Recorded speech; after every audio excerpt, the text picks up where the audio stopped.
New York City, spring 1963. The mayor's office had just authorized the mobilization of 1,200 National Guard troops with orders to seal off a 30-block corridor in central Harlem. The deployment, unprecedented in scope for a peacetime urban operation, was designed to crush what City Hall called organized criminal insurgency threatening municipal authority. Armored vehicles were staged in the Bronx. Roadblocks were mapped. The governor signed the emergency order at 11:42 p.m. on a Tuesday. By dawn, the operation was set to roll. The official justification: restoring order after 3 police officers were shot in separate incidents across 48 hours, each shooting linked to disputes over numbers rackets, generating an estimated $400,000 per week in untaxed revenue. The real motive, according to sources inside the mayor's inner circle, was simpler: break the back of Harlem's most powerful figure, Ellsworth Bumpy Johnson, whose influence over street-level commerce, policy banks, and neighborhood loyalty had made him functionally ungovernable. The city wanted control, Johnson wanted sovereignty, and by 3 a.m. Wednesday, with troops loading live ammunition and commanders receiving final briefings, the collision seemed inevitable. Then, at 3:47 a.m., a single phone call was placed from a Lenox Avenue social club to an unlisted number in Washington, D.C. Within 19 minutes, the mobilization order was rescinded. The guard stood down. The mayor's office issued no statement. And by morning, the city understood this wasn't a bluff. It was a reminder of who held the real power in Harlem. This is a reconstructed account based on public reporting, historical records, and widely circulated accounts. Some details vary across sources. The spark that lit the fuse came on a Sunday afternoon outside the Red Rooster, a legendary Harlem establishment on Lenox Avenue where policy runners, jazz musicians, and neighborhood captains gathered to settle disputes, collect earnings, and trade intelligence. At 2:15 p.m., a convoy of unmarked police sedans pulled up. 12 plainclothes officers from the newly formed Organized Crime Task Force stepped out, led by Lieutenant Frank Gallo, a decorated cop with a reputation for aggressive tactics and a personal vendetta against Johnson's network. Gallo had spent 18 months building a case, wiretapping phone lines, turning informants, and documenting cash flows. He believed he had enough to take down the entire operation.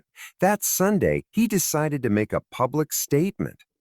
Witnesses reported that Gallo walked directly to the bar where Johnson sat calmly, a glass of cognac untouched in front of him, and announced loudly enough for the entire room to hear, "Ellsworth Johnson, you're under arrest for racketeering, extortion, and conspiracy to commit murder. We're shutting down every policy bank, every runner, every protection scheme you operate. This ends today." Johnson, according to multiple accounts, didn't move. He looked at Gallo for several seconds, then said, "Each tenant, it just made a mistake you can't afford." Gallo allegedly responded with a racial slur and told Johnson he'd be in custody within the hour. Johnson stood, finished his drink, and walked out. Gallo left empty-handed, humiliated in front of dozens of witnesses who would spread the story across Harlem within hours. What happened next escalated faster than anyone anticipated. That same evening at 6:32 p.m., Lieutenant Gallo's personal vehicle exploded in his driveway in Queens. He survived with minor injuries, but the message was unmistakable. The following morning, 2 patrol officers attempting to serve warrants at a suspected policy bank on 125th Street were shot at from a rooftop. One officer took a round in the shoulder. Both retreated. By Tuesday morning, a 3rd officer was ambushed near the Polo Grounds, shot twice in the leg. He survived, but panic spread through the NYPD. The Patrolmen's Benevolent Association held an emergency meeting. Officers threatened a walkout. The police commissioner called the mayor at 1 a.m. Wednesday and delivered an ultimatum: restore order or face a departmental revolt. The mayor, facing re-election in 6 months and already under fire for rising crime rates, made a decision that shocked even his closest advisors. He would bypass the police department entirely. He would request National Guard deployment under a rarely invoked emergency statute designed for civil insurrections. He would show the city, and Harlem, that no neighborhood, no matter how entrenched its local power structure, could defy municipal authority. The governor, a political ally eager to project strength, agreed immediately. By Tuesday at midnight, the mobilization order was signed. Troops were briefed. The operation, codenamed a Restore Order, was scheduled to commence at 6 a.m. Wednesday, and nobody outside a small circle of officials knew it was coming, except, apparently, Bumpy Johnson. Sunday, 2:15 p.m., Lieutenant Frank Gallo confronts Bumpy Johnson at the Red Rooster, publicly announcing an imminent crackdown and arrest. Johnson walks out freely. Word spreads across Harlem within the hour that the police have declared open war. Sunday, 6:32 p.m., Gallo's personal car explodes in his Queens driveway. He escapes with minor burns and cuts. No witnesses come forward. Bomb squad investigators recover fragments consistent with military-grade explosives, raising questions about who supplied the device. Gallo refuses media comment, but tells colleagues, "This is bigger than we thought." Monday, 9:47 a.m. Two officers serving warrants at a suspected numbers operation on 125th Street come under fire from a rooftop sniper. Officer Daniel Rizzo is struck in the shoulder. Both officers retreat without making arrests. NYPD deploys additional patrols but finds the building abandoned, with no evidence beyond spent shell casings. Witnesses claim they saw nothing. Monday, 4:00 p.m. Emergency meeting at City Hall. Police Commissioner Arthur Klein briefs the mayor on escalating violence. Klein warns that officers are refusing assignments in central Harlem, fearing targeted attacks. The mayor asks for options. Klein proposes flooding the neighborhood with 500 officers in a saturation operation. Huish. Deputy Mayor Ross counters that such a move would provoke riots and cost the administration politically. The mayor orders Klein to develop alternative plans. Tuesday, 7:22 a.m. Officer Thomas Brennan is ambushed near the Polo Grounds while responding to an unrelated call. He's shot twice in the leg and once in the vest. Brennan survives but is hospitalized in serious condition. The shooter escapes into a housing project, and no arrests are made. The Patrolmen's Benevolent Association issues a statement calling the situation a breakdown of law and order and demanding immediate and decisive action. Tuesday, 11:00 a.m., PBA leadership meets privately with the mayor. According to leaks, union representatives threaten a coordinated sick-out, a de facto strike, if the administration doesn't restore safety for officers. The mayor realizes the city is 48 hours away from losing control of its police force. He convenes a closed-door strategy session with the governor's office. Tuesday, 3:30 p.m., the mayor and governor discuss invoking emergency powers. Legal counsel confirms that state statutes allow National Guard deployment in cases of insurrection or widespread lawlessness that local authorities cannot contain. The mayor frames the Harlem situation as exactly that. The governor, facing his own re-election and eager to project strength, agrees to sign the order. Planning begins immediately. Tuesday, 8:15 p.m. Military liaisons brief guard commanders at an armory in the Bronx. The mission: establish a security perimeter around a 30-block zone in central Harlem, enforce a curfew, and conduct sweep operations targeting known policy banks and gambling dens. Gambling den. Commanders are told to expect resistance but are authorized to use force if necessary. 1,200 troops are assigned. Vehicles and equipment are staged. Tuesday, 11:42 p.m. The governor signs the emergency mobilization order. The document remains classified. No public announcement is planned until troops are already in position at dawn. The mayor's press secretary drafts a statement emphasizing public safety and the rule of law. Political advisors argue over how to spin the deployment without alienating black voters, who represent a growing constituency in city elections. Wednesday, 1:30 a.m. Guard units begin loading ammunition and conducting final equipment checks. Commanders review maps identifying checkpoints, target buildings, and arrest priorities. Intelligence officers distribute photographs of suspected Johnson associates. The operation is scheduled to launch in 4.5 hours. Wednesday, 2:45 a.m. Reports later emerged that a Harlem informant, possibly embedded within the mayor's security detail or the NYPD, alerts Johnson's network to the imminent deployment. Johnson, according to sources, was asleep at a private residence on Edgecombe Avenue when he received the call. He dressed, made 2 phone calls, and left the building within 8 minutes. Wednesday, 3:47 a.m. A phone call is placed from a social club on Lenox Avenue to an unlisted number in Washington, D.C. The recipient, according to later speculation, was a high-ranking federal official with ties to organized labor, civil rights networks, or intelligence agencies. The exact content of the conversation has never been confirmed, but sources close to Johnson claim he invoked debts owed, past favors, and the political cost of military action in a black neighborhood during the height of the civil rights movement. Wednesday, 4:06 a.m. A second call is placed, this time from Washington to the governor's residence. The governor is awakened. He speaks for 7 minutes, then immediately contacts the mayor. At 4:19 a.m., the mobilization order is rescinded. Guard commanders are told to stand down. No explanation is provided. Officers are ordered to return ammunition to storage and dismiss troops. Wednesday, 6:00 a.m.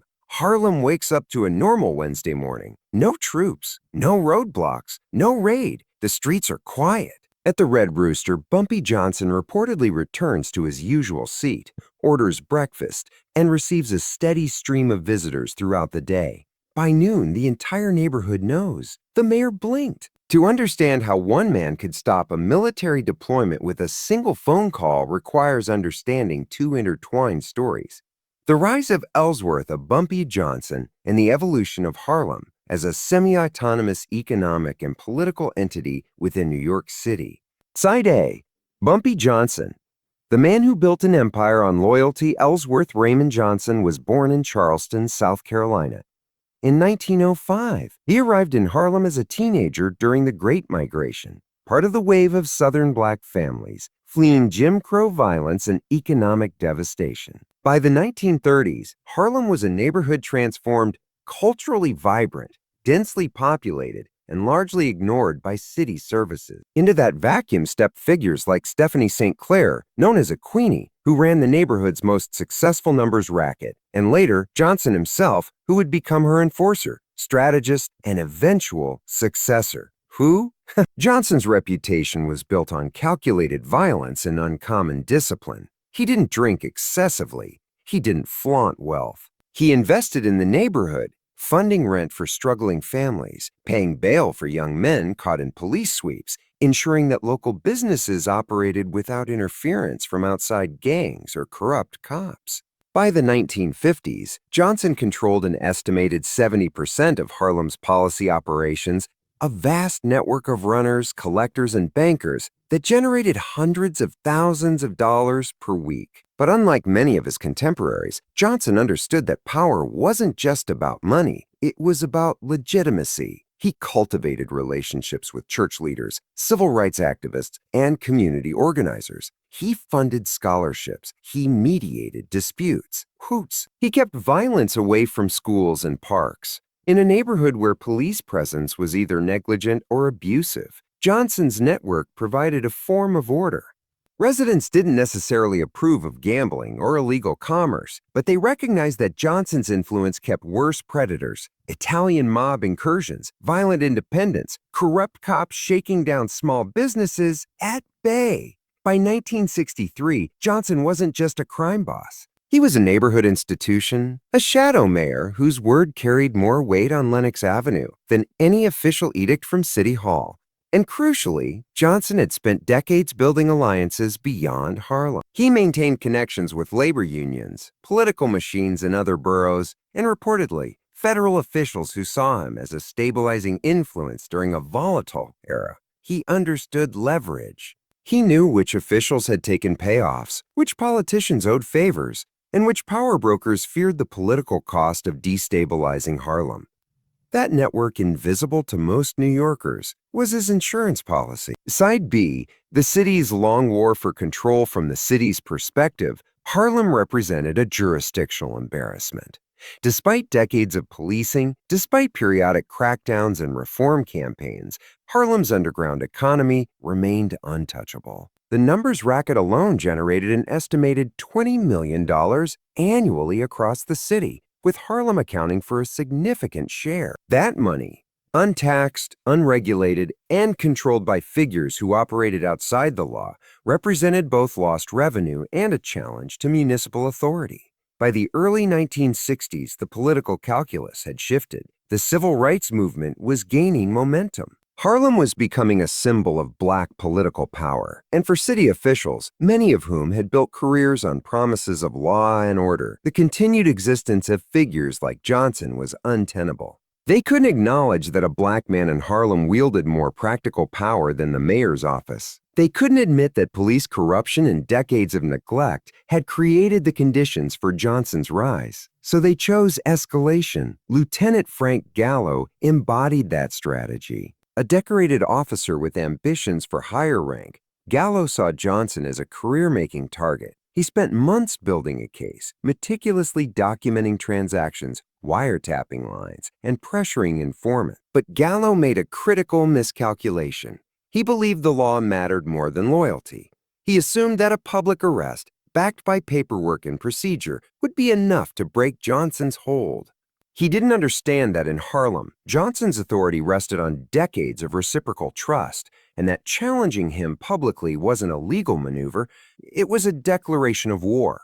The shootings that followed weren't random. They were calibrated responses designed to demonstrate that the NYPDs couldn't operate freely in Harlem, that officers who targeted Johnson's network would face consequences, and that the city's authority was negotiable, not absolute. The explosions, the ambushes, the vanished witnesses, all of it sent a unified message.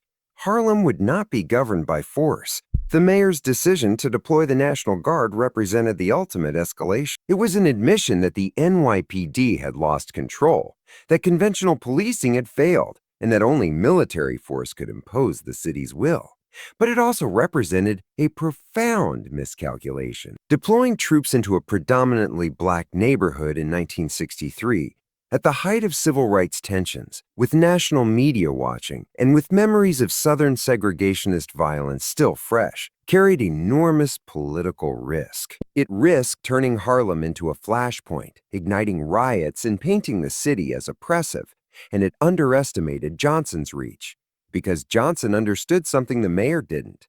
Power in America isn't just about who controls the streets. It's about who controls the narrative, who holds political capital, and who can impose costs on those who challenge them. Johnson didn't need an army.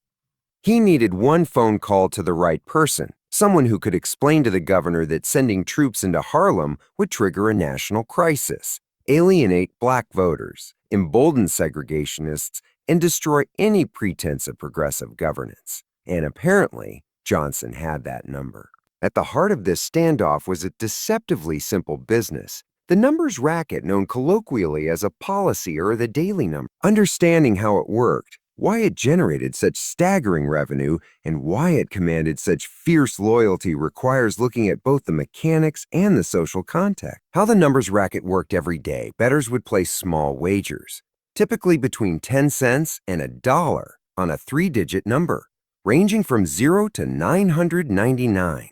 The winning number was determined by a publicly verifiable source, often the last 3 digits of the daily financial handle at a local racetrack or stock exchange totals, ensuring the game couldn't be rigged.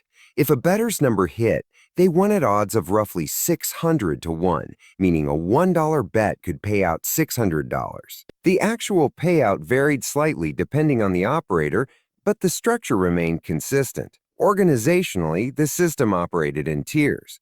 At the street level, Runners collected bets from customers, barbershops, apartment buildings, corner stores. Runners passed the collected money and betting slips up to collectors, who aggregated bets from multiple runners and delivered them to bankers, the financial operators who held the capital, paid out winnings, and absorbed losses. At the top sat figures like Johnson, who controlled territories, settled disputes, protected the network from law enforcement interference, and ensured that winners were paid reliably. The economics. Why it was worth fighting for a single Harlem policy bank could process 5,000 to 10,000 individual bets per day. At an average wager of 50 cents, that's $2,500 to $5,000 in daily handle. The house edge, Because true odds of hitting a three-digit number were 1 in 1,000, but payouts were capped at 600 to 1, was roughly 40%. After paying winners, a single bank netted approximately $1,000 to $2,000 per day in profit. Across a network of 20 to 30 banks operating simultaneously, Johnson's operation generated an estimated $20,000 to $60,000 per week, or roughly $1 to $3 million annually in profit. Adjusted for inflation, that's equivalent to $8 to $24 million in today's currency. But the numbers racket wasn't just about profit. It was about employment and economic circulation. Hundreds of Harlem residents worked as runners, earning commissions on the bets they collected. Rocked it. Winning payouts flowed back into the neighborhood, funding rent, groceries, and small business purchases. In an era when formal employment for Black workers was scarce, when banks refused loans, and when city services were minimal, the policy system functioned as an informal economy, a circulatory system that kept money moving within the community. That's why Johnson commanded such loyalty. He didn't extract wealth, he redistributed it. Runners earned reliable income. Winners got paid every time, without exception. Neighborhoods saw investment. And critically, Johnson enforced a code. No cheating, no violence near schools or churches, no targeting vulnerable people. The system had rules, enforced by reputation and, when necessary, force. Why the city couldn't compete the legal lottery didn't exist in New York in 1963. If residents wanted to gamble on numbers, their only option was a legal policy or traveling to jurisdictions with legal betting. The city wasn't offering an alternative. It was simply trying to eliminate the existing system without replacing it. That created a political problem. Cracking down on the numbers racket didn't just target criminals. It disrupted an economic ecosystem that thousands of families depended on. It eliminated jobs, cut off winnings, and removed a safety net in a neighborhood already suffering from systemic neglect. Johnson understood this.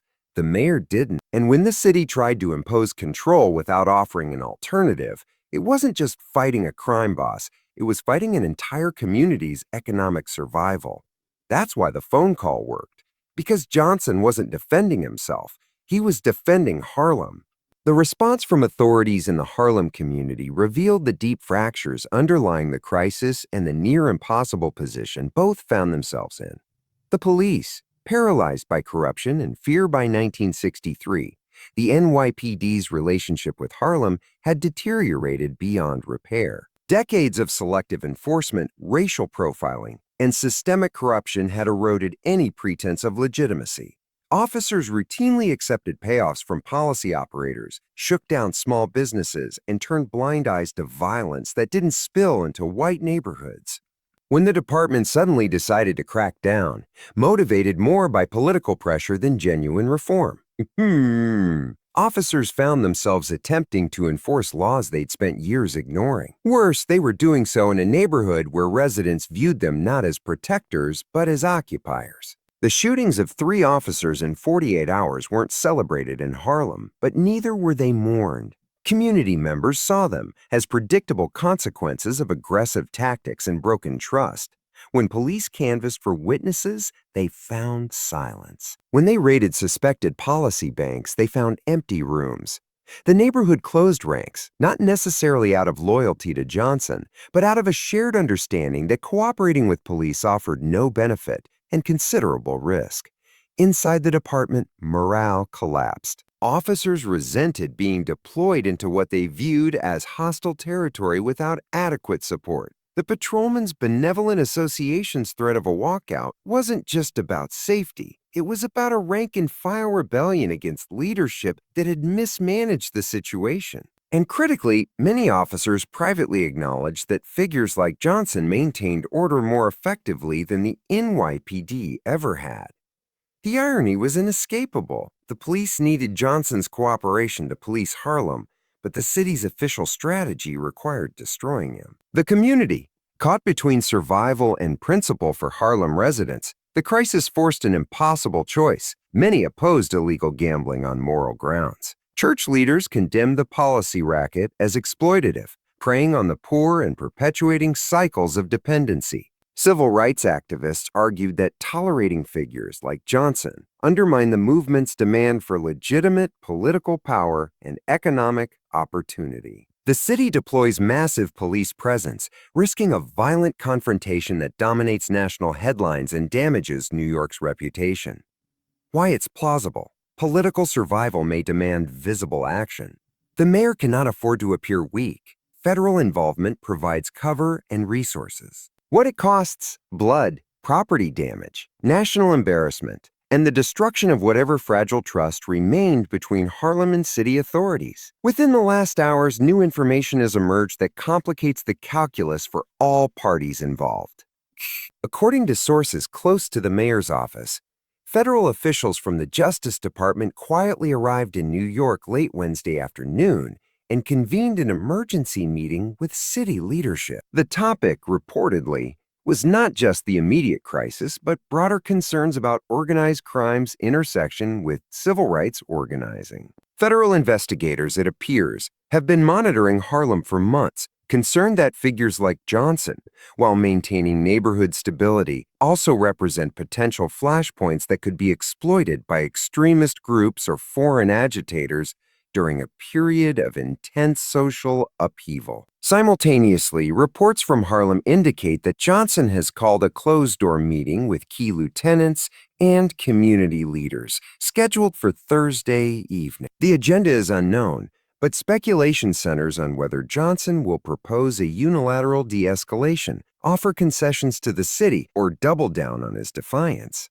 Observers note that Johnson, now in his late 50s, may be weighing his legacy, whether to risk everything in a final confrontation or negotiate a transition that preserves his influence while reducing personal exposure. Adding urgency, the Patrolmen's Benevolent Association has issued a new ultimatum. Officers will refuse Harlem assignments unless the city provides military-level backup or reaches a verifiable settlement with Johnson's network by Friday morning. The union's position, while controversial, reflects rank-and-file fury and the department's recognition that its personnel cannot operate effectively in a neighborhood where they are viewed as an occupying force. The deadline, now public, transforms a private standoff into a ticking clock that the entire city is watching. By 6 p.m. Friday, the city must answer a question it has avoided for decades. Who governs Harlem? The mayor's office faces a choice between negotiating with a man it publicly condemns as a criminal and deploying force that risks turning a neighborhood into a battlefield. Johnson, for his part, must decide whether the phone call that stopped the National Guard was a final demonstration of power or the opening move in a longer, more dangerous game. And Harlem itself stands at a crossroads, waiting to see whether survival requires continued dependence on an extra-legal order or a leap of faith toward uncertain, officially sanctioned alternatives. The deadline is real. The police union has made its ultimatum public. Federal observers are watching near. National media outlets have begun covering the story, framing it as a test case for urban governance in the civil rights era. If the city blinks again, it confirms that municipal authority in black neighborhoods is negotiable, contingent, and limited. If the city escalates, it risks bloodshed, riots, and a national reckoning over how America polices its most vulnerable communities. And somewhere in Harlem, at a table in a social club, whose name most New Yorkers will never know, Bumpy Johnson sits with a phone within reach, waiting to see if he'll need to make another call. The men and women who work his corners, collect his bets, and depend on his network are waiting too. Because by 6 p.m. Friday, everyone will know whether one phone call was enough or whether the real confrontation is just beginning. The city holds its breath, the deadline approaches, and Harlem, as always, watches.